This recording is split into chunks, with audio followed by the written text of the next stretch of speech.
been way too long since I did an episode of Weird Gear, so I'm happy to be bringing it back. Today we're looking at the brand new Habit from Chase Bliss. Full disclosure, my good friend Scott worked on this pedal. You may know him as the brilliant mind behind the Knobs YouTube channel. So he came by the studio a couple weeks ago to give me a unit and show me how it works. But he did not mention at all me doing a video for them. Nobody's paying me to do this video. I just want to do it to support my bud. But also, because this pedal is bonkers, let me show you.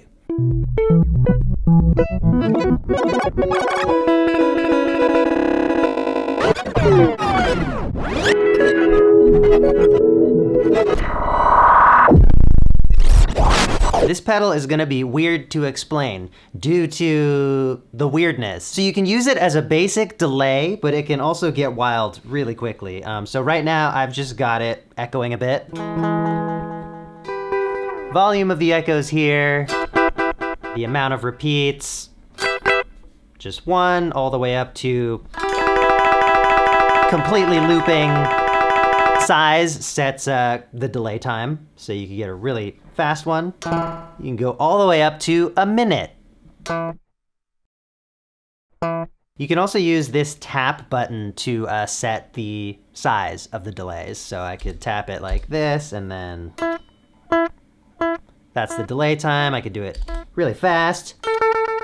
So far, that's pretty straightforward. Now, there's two other sections of things that make things really weird, and it almost doesn't matter which order I show them to you in, so I'm gonna go with spread and scan first. So Habit is always recording everything you're doing if it's on. This is on and off, by the way. Yay. So while it's on, there's a 3-minute memory that's always recording, and once it gets to the end of the 3 minutes, it just starts going over top of whatever was older than 3 minutes ago. Although there's also a mode where you can have it overdub, so it'll just keep on adding on to this same 3-minute piece of tape, you could think of it as. If you've got the scan knob turned all the way counterclockwise, then you'll just hear everything that's happening in the moment, but turning it up will scan into the past. Oh, there's a little something. I gotta play some stuff to fill up this 3-minute memory. Now, as I turn the scan knob clockwise, it goes further back into time. So here's like what I was doing 3 minutes ago. And that's all being fed into the echo. Now, spread moves along from the scan point even further back into time, and accesses a second point of the memory, so you can overlap two different parts of time at once. And if you move scan, you're also moving spread relative to where scan is going.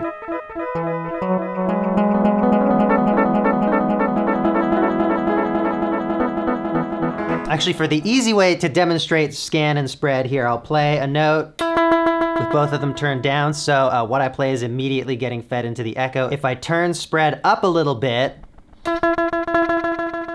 we have two echoes. You can hear, here, I'll turn the repeats down. We could send spread further. All right, let's move on to the effects section. So right now I have them off. You can switch them to A or B, and in each of these categories, A and B, you have 1, 2, and 3 over here. 3 different effects that you can choose from. And you use this modify control to adjust the parameter of your selected effect. So let's go to bank A, effect 1. This is a pitch shifter. And it's actually quantized to fifths and octaves.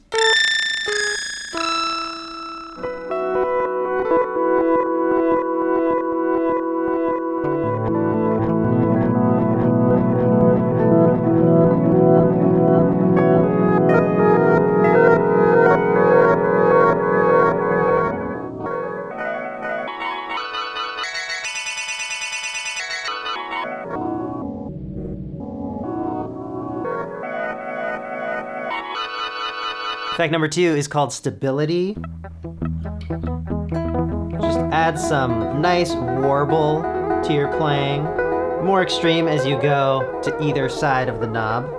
12 o'clock is neutral, and as you go to the right, it's the same, but it's also got a little bit of tape noise underneath it.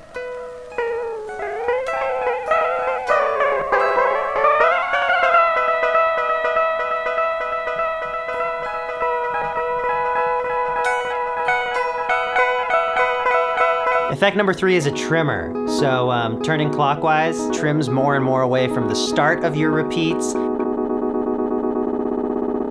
And turning counterclockwise trims from the end of your repeats. All right, I think that's enough noodly guitar for one video. I'm gonna switch to another instrument to show you the remaining 3 effects, but I hope I'm explaining this okay. There's just so many features on it. I mean, like there's 700 dip switches on the back, so you can apply an internal LFO to control some of these parameters. You can set the scan knob so that instead of it just kind of sweeping linearly through the memory, it can randomly grab little bits. And as you increase it, it grabs more random stuff more often. I'll show you that in a bit. There's just a lot going on here to generate cool sounds. It's like a happy accident machine. Anyway, I'm gonna show you the other 3 effects now. I'm gonna set it up with a synth. Dreadbox sent me some new things recently. We've got their Nymph synth here and the Lethargy phaser pedal. So I'm just gonna put some things into habit and we'll have a play with these other 3 effects.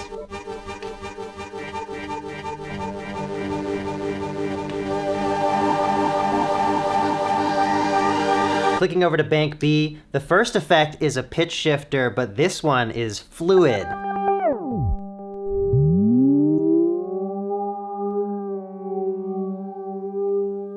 This goes up an octave or down an octave and also a reverse. Effect B2 is just a simple high and low pass filter.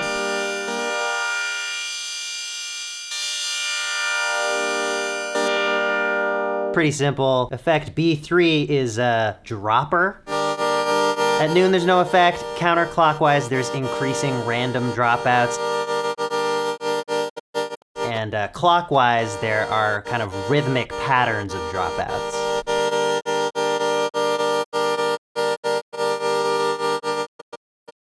Now we can go even weirder because there's another switch I want to show you here. I don't know what this is called, but it's got in, out, and feed written on it. And we've been in out mode this whole time. That's kind of like the default signal chain. So your sound comes in, goes through the echoes, and then is affected by the effects. And anywhere in the memory that you're accessing with scan and spread is also going through the effects. Now, if you go to in mode, it means that each of the echo repeats gets pass through the effects. So this is the most fun, I think, on the pitch shifter.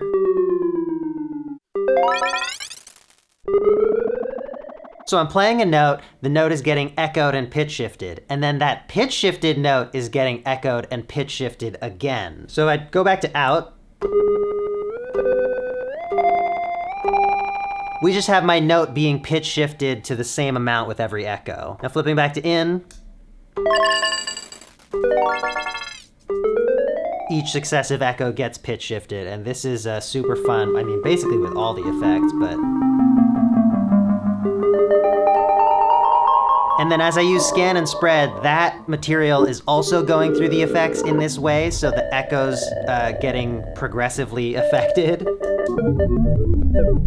Now let's go to feed mode, and what this does is send Habit's output back into its input. Like not just each echo getting re-affected, but anything that you're doing with the pedal gets sent back through it, and so it kind of gets even more affected. And this will be even wilder if we turn on collect, which is the overdub mode. So everything that ever gets recorded to the memory stays there, and you just keep piling up on top of it.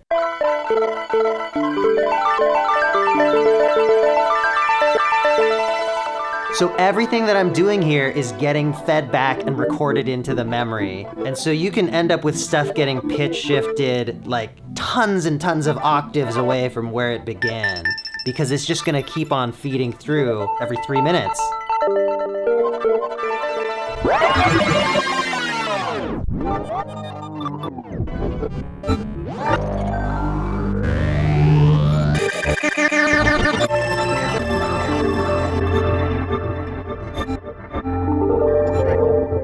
Sometimes when things are getting wild, you can put everything through the low pass filter to tame it a bit. But at a certain point, it's just been processed so many times that it's pretty chaotic.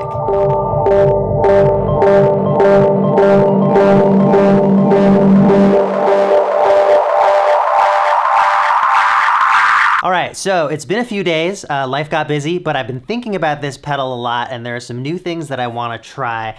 First of all, I think a lot of the stuff we've been hearing already has been pretty wild. I've been really moving the knobs a lot, and I think that can be a cool workflow. You know, you can make a bunch of cool sounds, go through them, edit them, chop them up into things you'll use later. But I think there are some live use cases for Habit where it's not just completely unpredictable and untamable. So for this segment, two things I'm gonna do differently. I'm not gonna go quite so nuts on the knobs. I'm gonna let them sit where they are for periods of time. And then I'm going to feed it mellower material. Mellower, but I guess also a little more consistent. So I'm gonna use this little modular synthesizer setup. We got a couple more things from Dreadbox. Hysteria is a really handy compact oscillator. And Eudaimonia, I think that's how you say that, is a mixer that goes into a filter as well as a VCA, both a low and a high pass filter. That's really handy. So that's gonna be our sound source for this patch, and it's going to be sequenced by Eloquencer, where I've got a little sequence in here, but it's going to skip notes randomly, and it's also gonna change notes randomly. There's some variation probability there for each step, and also the range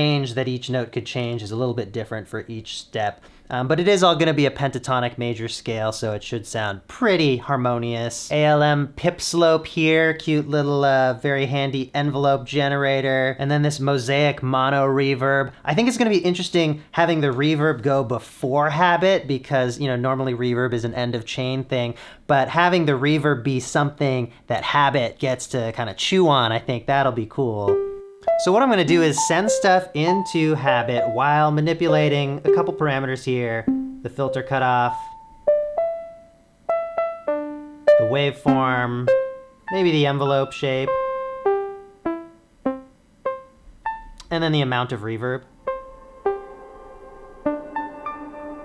So we've got something that's rhythmically steady. It's also fairly consistent. You know, there are pauses, but not long pauses. Like before when I was playing the guitar and then stopping to manipulate these knobs, that created a lot of gaps in the memory. So using the scan knob wouldn't be as consistent. But here we're gonna have sound happening pretty much all the time. But also, I think the most important thing right now is I'm gonna keep this real mellow. We're not gonna have a lot of different frequencies going on at once. And I think that will help once Habit starts mangling things, pitch shifting things around. It's going to do the work of filling up the sonic spectrum. So let's turn up the effect now and see what it's already doing. One thing to note too is I've got this dip switch set so that the scan knob, when turned up, will randomly jump to different points in time. Rather than it scanning linearly through the past, it will just kind of jump around. And the higher you turn it up, the more it will jump around.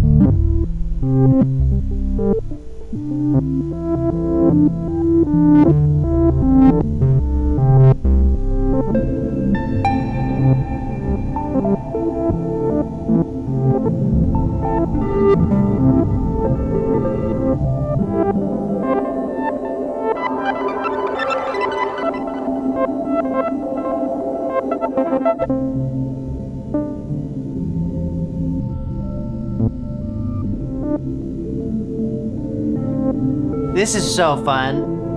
Like just from a fairly simple setup here, you know, I'm just playing a few individual notes, very simple sound, and by manipulating how much it echoes and the pitches of those echoes, I've just been staying in that one effect where it's octaves and fifth echoes, and having Habit layer up all these different moments in time. I feel like I just moved through several kind of different ambient vibes, all based on the same very basic source material. I mean, it's just gonna keep going. It's just gonna keep making stuff.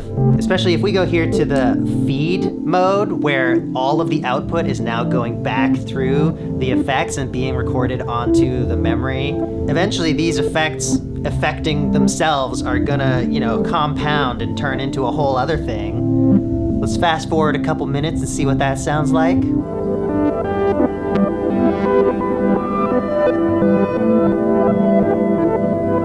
Another thing I'm finding for instant gratification is to just quickly move these three knobs to different positions. Modify, spread, scan. So that means you're jumping to two different points in time, as well as changing the pitch, and then you just get, you know, an instant vibe change.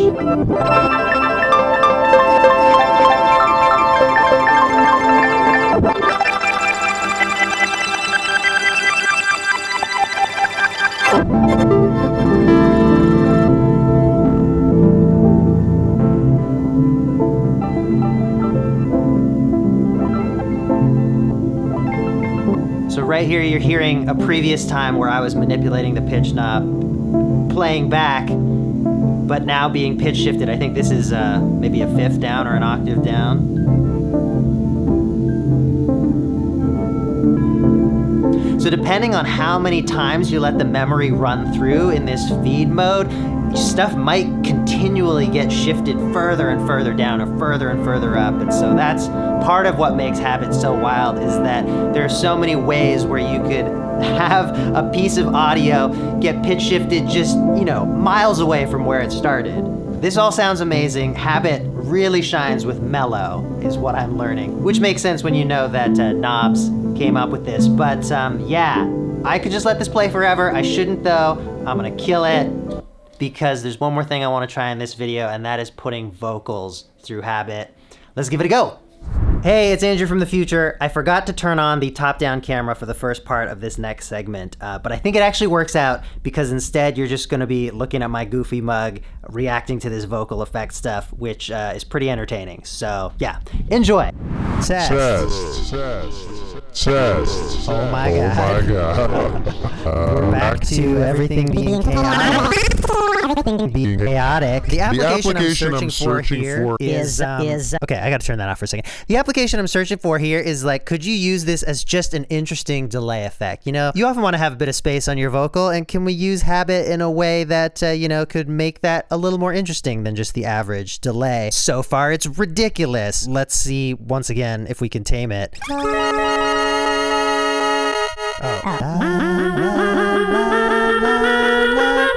Let's go back to bank A. Oh, whoa. Okay, the trimmer, wow, it's just like grabbing pieces, really tiny pieces. This is kind of like a granular delay almost. Woo! Let's see where my words become unintelligible. We'll turn up spread, scan, oh, and I've got the in mode. Oh, and I've got the in mode stuff going through, so that is getting trimmed. Whoa! Is that something we enjoy? So we could do a really small size, turn up the repeats, and we got it shifted octave up delay.